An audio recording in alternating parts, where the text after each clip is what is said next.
Assalamualaikum warahmatullahi wabarakatuh. Alhamdulillah, assalatu wassalamu ala rasulillah, amma ba'd. Kaum muslimin yang dirahmati Allah subhanahu wa ta'ala, kita kembali membahas dongengan para habib kaum muslimin. Kalau sebelumnya kita pernah membahas seorang habib yang pulang dari surga, kemudian minta dipijitin sama anaknya. Kali ini kita akan membahas cerita habib yang lebih konyol lagi. Kita simak dulu videonya. Muridnya Habib Salim Jindan. Ini berkahnya punya hubungan dengan dzurriyyat Nabi Muhammad. Ada muridnya Habib Salim Jindan namanya Abdurrahman. Nih Bang Maman kalau kita panggil Bang Maman. Bang Maman ini sholatnya berantakan. Bang Maman ini maksiatnya luar biasa. Ibadah kocar-kacir. Tapi cinta banget sama Habib Salim Jindan. Sampai-sampai beliau itu kalau dia jualan ubi rebus, kacang rebus tengah malam tuh pakai gerobak, jualan dia. Mangkal, jualan makanan-makanan. Tuh kadang-kadang Habib Salim Jindan hampir setiap malam ngegodain dia. Datang, "Man, lo dagang?" "Iya, Beb." "Bungkus semuanya, Man, bawa ke rumah." "Iya, Beb." Dibungkus semuanya, nggak komplain. Kadang orang zaman sekarang ada bilang penglaris. Jadi kalau habis buka belum ada yang beli, pamali mau ngasih-ngasih gratis. Katanya kena sial. Itu mitos. Lihat didikan Habib Salim Jindan. "Man, baru buka lo, Man." "Iya, Beb." "Bungkus semua, bawa ke rumah." Bukan hanya dibungkus, dianterin ke rumah Habib Salim Jindan. Itu hampir setiap malam. Jadi baru buka, nggak jadi buka, tutup lagi. Orang habis tipe orang sama Habib Salim diminta. Nah, kasihan Bang Maman. Karena cintanya kacang rebus jadi korban kaum muslimin. Harusnya orang seperti Bang Maman ini ya butuh perlakuan khusus. Bagaimana supaya ibadahnya tidak kacau. Bagaimana bisa meninggalkan maksiat. Seharusnya seperti itu. Kasih contoh yang baik, Bib. Bukan maunya dicintai, kemudian yang mencintai juga harus berkorban. Dan kalau Habib yang mulia, seharusnya belilah. Kasihan Bang Maman. Jualan kacang, untung tidak seberapa. Malah tiap malam dimintain. Gimana ini Habib? Harusnya Habib itu borong kacangnya, udah gitu lebih baik lagi duitnya dilebihkan pas beli. Biar Mas Maman ini bahagia, supaya Mas Maman ini nurut dengan Habib. Diajak untuk meninggalkan maksiat, diajak memperbaiki ibadah.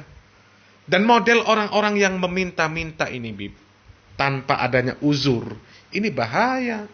Nanti pas di akhirat mukanya nggak ada dagingnya, kata Nabi. Nabi Muhammad SAW mengatakan, "Ma yazalur rajulu yas'alun nasa hatta ya'tiya yaumal qiyamah laisa fi wajhihi muz'atul lahm." Seseorang yang selalu meminta-minta kepada orang lain, di hari kiamat nanti dia akan menghadap kepada Allah dalam keadaan tidak ada sekerat daging sama sekali di wajahnya. Hadis riwayat Bukhari dan Muslim. Bahkan di lafaz-lafaz yang lain dikatakan seperti memakan bara api. Orang yang meminta-minta tanpa uzur itu seperti memakan bara api. Dan kemudian masih banyak lagi hadis-hadis yang menunjukkan larangan untuk meminta-minta tanpa adanya uzur. Dan Nabi Muhammad SAW mengatakan, "Fa innal yadal ulya afdalu minal yadis sufla." Sesungguhnya tangan yang di atas, yang memberi, itu lebih baik daripada tangan yang di bawah, atau yang menerima. Masa akhlak mulia malah memanfaatkan orang yang mencintai? Kasihan Bang Maman, ya, kasihan. Coba kita lanjutkan kaum muslimin, bagaimana kisah selanjutnya dari dongeng Bang Maman ini. Itu hampir setiap malam. Hingga akhirnya apa yang terjadi? Gak lama Maman meninggal. Habib Salim Jindan dikabarin sama muridnya, "Beb, Maman meninggal." "Innalillahi." "Sian tuh orang baik," kata Habib Salim. "Sekarang lagi diapain jenazahnya?" "Lagi pengen dibungkus, Beb."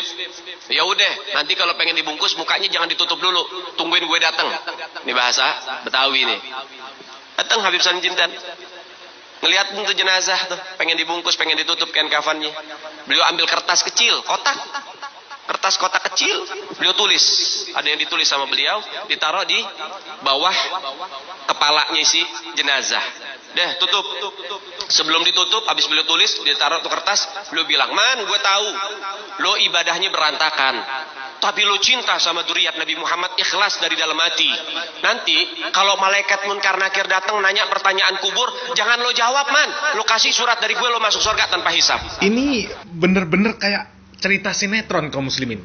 Kocak bener ya. Dan ini bener-bener doktrin yang sesat. Masa ukuran baik dan tidaknya seseorang hanya karena cinta kepada Habib.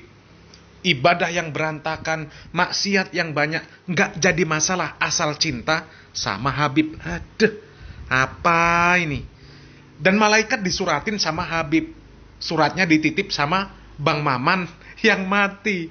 Ini Bang Maman seperti apa ya? Seperti tukang pos. Ini apa-apaan, Bib? Pinter banget ngarang cerita. Si Habib kayak orang dalam surga saja. Malaikat udah kayak jadi satpam ya. Malaikat udah kayak satpam. Kalau ada surat dari atasan dikasihkan ke satpam, memberitahukan bahwa si fulan bisa masuk tanpa syarat. Si satpam langsung kasih izin. Ini satpam hotel ya.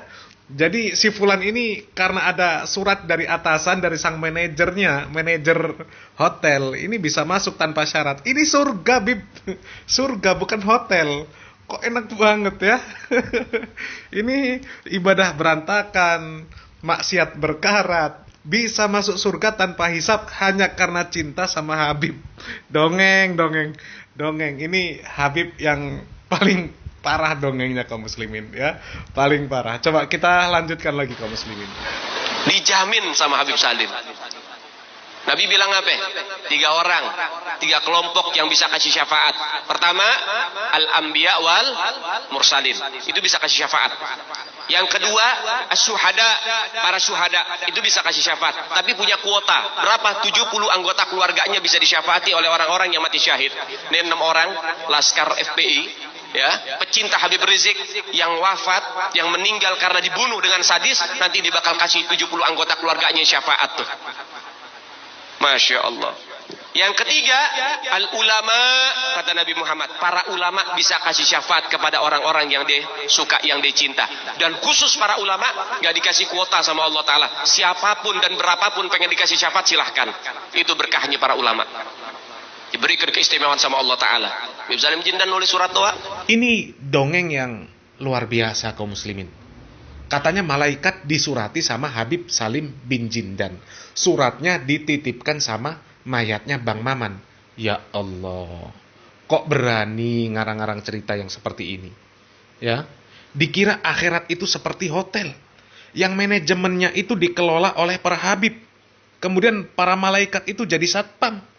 Sehingga apa kata Habib, apa kata manajemen, malaikat nurut saja. La ilaha illallah. Kalau masalah syafaat kaum muslimin, setiap muslim nanti ini insya Allah akan Allah subhanahu wa ta'ala berikan hak untuk bisa saling memberikan syafaat kepada sesama muslim. Tapi nanti, kalau sudah kiamat.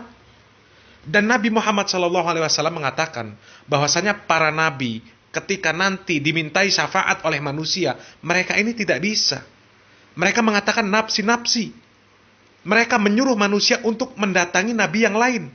Dari Nabi Adam sampai kepada Nabi Muhammad SAW.